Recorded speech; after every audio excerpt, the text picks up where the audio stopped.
ഉമാമഹേശ്വര സംവാദം നമ്മൾ മുൻപ് പറയേണ്ടായി. അധ്യാത്മരാമായണ കഥ നമ്മുടെ മുന്നിൽ അവതരിപ്പിക്കുന്നത് ഉമാമഹേശ്വര സംവാദത്തിലൂടെയാണ്. ഉമ എന്ന് പറഞ്ഞാൽ പാർവതീദേവി, മഹേശ്വരൻ ശിവഭഗവാൻ. പാർവതീദേവി ശിവഭഗവാനെ കിട്ടാനായിട്ട് തീവ്രമായിട്ട് തപസ് ചെയ്തു, കുട്ടിയായിരിക്കുമ്പോൾ തന്നെ. അപ്പം ദേവിയുടെ തപസ് കണ്ടിട്ട് അമ്മയായ മേനാദേവിക്ക് പോലും അത്ഭുതമായി, പേടിയായി. അപ്പോൾ ഇത്രയും കൊച്ചു പെൺകുട്ടി ഇങ്ങനെ വലിയ കഠിനമായ തപസ് അനുഷ്ഠിക്കണം. അപ്പോൾ ദേവി പറഞ്ഞത്രേ, മോളെ തപസ് മതി, മാ എന്ന് പറഞ്ഞാൽ തപസ്, മാ വേണ്ട. അങ്ങനെയാണ് ദേവിക്ക് ഉമാ എന്ന് പേരുണ്ട്. വലിയ തപസ്യയാണ് ദേവി. അങ്ങനെയുള്ള ദേവി മഹേശ്വരനോട്, എല്ലാ ഈശ്വരന്മാരുടെയും ഈശ്വരനായിട്ടുള്ള ഭഗവാനോട് ചെയ്യുന്ന ചോദ്യം ചോദിക്കലും അതിനുള്ള മറുപടിയുമാണ് സംവാദം. സംവാദം എന്ന് പറഞ്ഞാൽ സമ്യക് വാദം എന്നർത്ഥം. നന്നായി വാദിക്കുക, അറിയാൻ വേണ്ടി ചോദിക്കുകയും അറിയിക്കാൻ വേണ്ടി പറഞ്ഞു കൊടുക്കുകയും ചെയ്യുന്നതാണ് സംവാദം. അല്ലാതെ കുതർക്കങ്ങളോ വാദപ്രതിവാദങ്ങളോ ഒന്നുമല്ല. അപ്പൊ ഉമാമഹേശ്വര സംവാദത്തിലൂടെയാണ് അധ്യാത്മരാമായണ കഥ നമുക്ക്, അല്ലെങ്കിൽ രാമായണ കഥയെ നമുക്ക് കിട്ടുന്നത്. അതെങ്ങനെ സംഭവിച്ചു എന്നുള്ള കാര്യങ്ങളൊക്കെ മുമ്പ് നമ്മൾ കാണുണ്ടായി.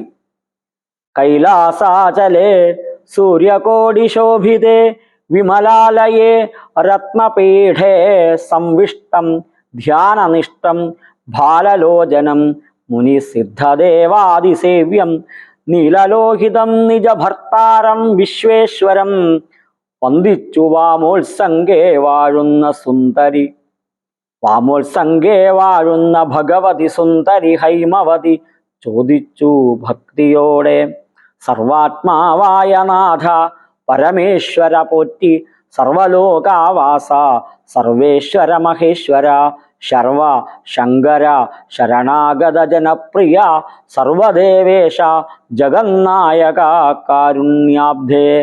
അത്യന്തം രഹസ്യമാം വസ്തുവെന്നിരിക്കലും എത്രയും മഹാനുഭാവന്മാരായുള്ള ജനം ഭക്തി വിശ്വാസ ശുശ്രൂഷാദികൾ കാണും തോറും ഭക്തന്മാർക്ക് ഉപദേശം ചെയ്തിടുമെന്നു കേൾപ്പൂ.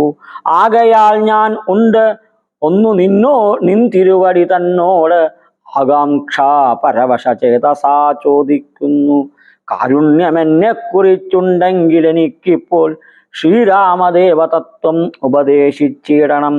തത്വഭേദങ്ങൾ വിജ്ഞാന ജ്ഞാന വൈരാഗ്യാദി ഭക്തി ലക്ഷണം, സാങ്ക്യയോഗഭേദാദികളും ക്ഷേത്രോപവാസബലം യാഗാദികർമ്മബലം തീർത്ഥസ്നാനാദിഫലം ദാനധർമാദിഫലം വർണ്ണധർമ്മങ്ങൾ പുനരാശ്രമധർമ്മങ്ങളും എന്നിവയെല്ലാം എന്നോട് ഒന്നൊഴിയാതെ വണ്ണം നിന്തിരുവടി അരുൾ ചെയ്തു കേട്ടതു മൂലം സന്തോഷം അകതാരിലേറ്റവും ഉണ്ടായി വന്നു. ബന്ധമോക്ഷങ്ങളുടെ കാരണം കേൾക്കമൂലം അന്ധത്വം തീർന്നുകൂടി ചേതസി ജഗൽപദേ. ശ്രീരാമദേവൻ തൻ്റെ മാഹാത്മ്യം കേൾപ്പാനുള്ളിൽ പാരമാഗ്രഹമുണ്ട് ഞാൻ അതിൻ പാത്രമെങ്കിൽ കാരുണ്യാമ്പുതേ കനിഞ്ഞരുളി ചെയ്തിടണം. ആരും നിന്തിരുവടിയൊഴിഞ്ഞ് ഇല്ല അതു ചൊൽവാൻ. ഇത്രയും ദേവി ഭഗവാനോട് ചോദിക്കുന്ന ഭാഗമാണ്. ഇത് കഴിഞ്ഞാൽ ഉത്തരമുണ്ട്. കൈലാസാചല്, കൈലാസപർവ്വതത്തിലെ സൂര്യകോടി ശോഭിതേ വിമലാലേ, കോടി സൂര്യന്മാരുടെ ശോഭയോടുകൂടിയ വിമലമായ പരിശുദ്ധമായ ആലയത്തില്, ആ കൈലാസത്തിൽ രത്നപീഠേ സംവിഷ്ടം, ആ രത്നപീഠത്തില് സംവിഷ്ടം നന്നായിരിക്കുന്ന ധ്യാനനിഷ്ഠം ധ്യാനിച്ചിരിക്കുന്നതായ ബാലലോചനം, ബാലം നെറ്റിത്തടം, ലോചനം കണ്ണ്, നെറ്റിയിൽ കണ്ണുള്ളവൻ എന്ന് പറഞ്ഞാൽ ശിവഭഗവാൻ. മുനിസിദ്ധദേവാദിസേവ്യം, മുനിമാര് സിദ്ധന്മാര് ദേവന്മാര് മുതലായ ആൾക്കാർ സേവിക്കുന്നതായ നീലലോഹിതം, നീല കലർന്ന ലോഹത്തിന് നിലത്തോടു കൂടിയ ഭഗവാൻ. നീലലോഹിതം നിജഭർത്താരം, തൻ്റെ ഭർത്താവായിട്ടുള്ള വിശ്വേശ്വരം, വിശ്വത്തിൻ്റെ ഈശ്വരനായിട്ടുള്ള ഭഗവാനെ വന്ദിച്ച് നമസ്കരിച്ചിട്ട് വാമോത്സംഗേ വാഴുന്ന, വാമം ഇടത്, ഉത്സംഗം മടിത്തട്ട്, ഇടത്തെ മടിത്തട്ടിൽ വാഴുന്ന വസിക്കുന്ന ഭഗവതി. ഭാര്യയുടെ സ്ഥാനം ഇടതുഭാഗത്താണ്, വാമഭാഗമാണ്. പോരാത്തതിന് ഭഗവാൻ തൻ്റെ വാമഭാഗം പാർവതിക്ക് പകുത്തു കൊടുത്തു എന്നാണ്. വാമോത്സംഗേ വാഴുന്ന ഭഗവതി സുന്ദരി ഹൈമവതി ചോദിച്ചു ഭക്തിയോടെ. ഭഗവതിയായിട്ടുള്ള ഭഗങ്ങളുള്ള ആണ് ഭഗവാൻ അല്ലെങ്കിൽ ഭഗവതി എന്ന് പറഞ്ഞാൽ 6 ഭഗങ്ങൾ വേണമെന്നാണ്. ഐശ്വര്യസ്യ സമഗ്രസ്യ വീര്യസ്യ യശശ്രിയ ജ്ഞാനവിജ്ഞാനയോശ്ചൈവ ഷണ്ണാം ഭഗ ഇതീരണ. ഐശ്വര്യം സമഗ്രമായ വീര്യം സമഗ്രമായ യശസ് സമഗ്രമായ ശ്രീ സമഗ്രമായ ജ്ഞാനം സമഗ്രമായ വിജ്ഞാനം അല്ലെങ്കിൽ വൈരാഗ്യം, ഈ 6 ഭഗങ്ങളുള്ളവനാണ് ഭഗവാൻ അല്ലെങ്കിൽ ഭഗവതി. ഇവിടെ ഭഗവതി സുന്ദരിയായിട്ടുള്ള ഹൈമവതി ഹിമവാന്റെ മകൾ. ഹൈമവതി ചോദിച്ചു ഭക്തിയോടുകൂടി ചോദിച്ചു. ചോദിക്കുന്ന സമയത്ത് അറിയാൻ വേണ്ടി ചോദിക്കുമ്പോൾ ഭക്തിയോടുകൂടി ചോദിക്കണം. സർവാത്മാവായ നാഥ, എല്ലാത്തിൻ്റെയും ആത്മാവായിട്ടുള്ള നാഥ, പരമേശ്വര പോറ്റി. അങ്ങാരാണ് പരമ ഈശ്വരനാണ്, എല്ലാവരുടെയും ഈശ്വരൻ. പോറ്റി ഒരുതനെ കാത്തു രക്ഷിക്കുന്ന ആളെന്നർത്ഥം. എല്ലാറ്റിനെയും അമ്പോറ്റി എന്നൊക്കെ നമ്മൾ പറയില്ല. തിരുവനന്തപുരത്ത് പറയണ പോറ്റി എന്നുള്ള അർത്ഥത്തിലല്ല, പൂജിക്കുന്ന ആളെ പോറ്റി എന്ന് പറയും. ഇത് കാത്തു രക്ഷിക്കുന്ന ആൾ. സർവലോകാവാസ, ഈ ലോകം മുഴുവൻ വസിക്കുന്നവനെ. സർവേശ്വര മഹേശ്വര, എല്ലാറ്റിൻ്റെയും ഈശ്വരനായവനെ മഹേശ്വരനായവനെ. ശർവ, പ്രളയകാലത്തെല്ലാം തന്നിലേക്ക് എടുക്കുന്നതാണ് ശർവൻ. ശങ്കര, എല്ലാവരെയും കരയിപ്പിക്കും പ്രളയത്തിൽ. ശങ്കരൻ മംഗളത്തെ നൽകുന്ന ആളാണ്, മംഗളസ്വരൂപനാണ്, മംഗളത്തെ നൽകുന്നവനാണ്. ശരണാഗത ജനപ്രിയ, ആരാണോ ശരണം പ്രാപിക്കുന്ന ആളുകൾക്ക് പ്രിയപ്പെട്ട ആളാണ്.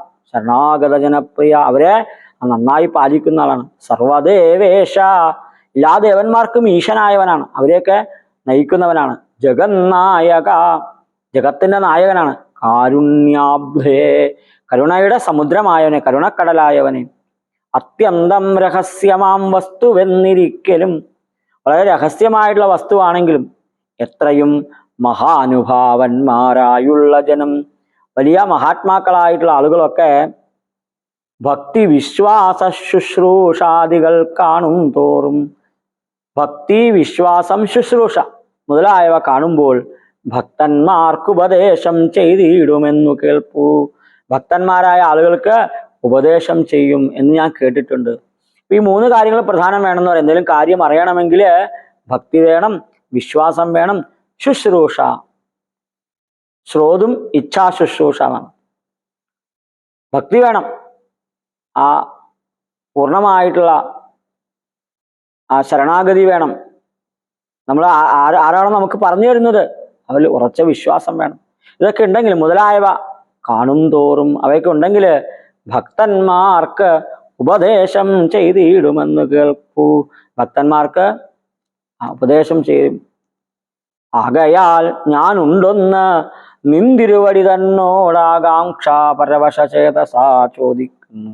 ആകയാൽ, അതിനാൽ ഞാൻ ഒരു കാര്യത്തെ അവിടത്തോട് ചോദിക്കുകയാണ്. ഇങ്ങനെ ആകാംക്ഷ പരവശ ചേതസ, എനിക്ക് അറിയണം എന്നുള്ള തീവ്രമായ താല്പര്യത്തോടു കൂടിയിട്ട് മനസ്സോടുകൂടി ഞാൻ ചോദിക്കുകയാണ്. കാരുണ്യം എന്നെ കുറിച്ചുണ്ടെങ്കിൽ, എന്നെ കുറിച്ച് അങ്ങേക്ക് കാരുണ്യം ഉണ്ടെങ്കിൽ എനിക്കിപ്പോൾ ശ്രീരാമദേവ തത്വം ഉപദേശിച്ചിടണം. ശ്രീരാമദേവന് തത്വത്തെ പറഞ്ഞു തരണം.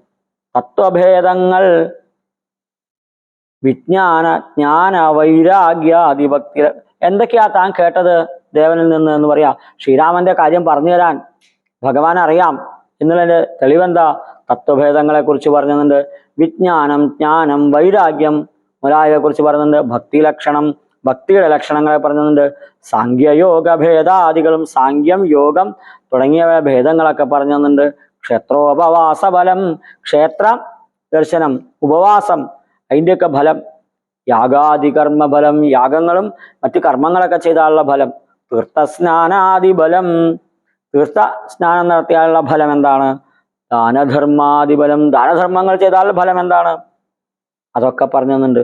വർണ്ണധർമ്മങ്ങൾ, വർണ്ണങ്ങള്, ധർമ്മങ്ങൾ, വർണ്ണം ചാതുർവർണ്ണം, ബ്രാഹ്മണൻ, ക്ഷത്രിയൻ, വൈശ്യൻ, ശൂദ്രൻ തുടങ്ങിയ ധർമ്മം, പലതരത്തിലുള്ള ധർമ്മങ്ങള്, പുനരാശ്രമധർമ്മങ്ങളും, വർണ്ണങ്ങളെ ധർമ്മങ്ങള്, ആശ്രമങ്ങളെ ധർമ്മങ്ങള് എന്നിവയെല്ലാം എന്നോടൊന്നൊഴിയാതെ വണ്ണം, ഇവയൊക്കെ ഒന്നും വിട്ടുപോകാതെ എന്നോട് എല്ലാം നിന്തിരുവടി അരുൾ ചെയ്തു കേട്ടത് മൂലം, അവിടുന്ന് പറഞ്ഞു തന്നിട്ട് ഞാൻ ചോദിച്ചപ്പോ സന്തോഷം മകതാരിൽ ഏറ്റവും ഉണ്ടായി, എൻ്റെ ഉള്ളിൽ എത്ര സന്തോഷം ഉണ്ടായി എന്നറിയോ?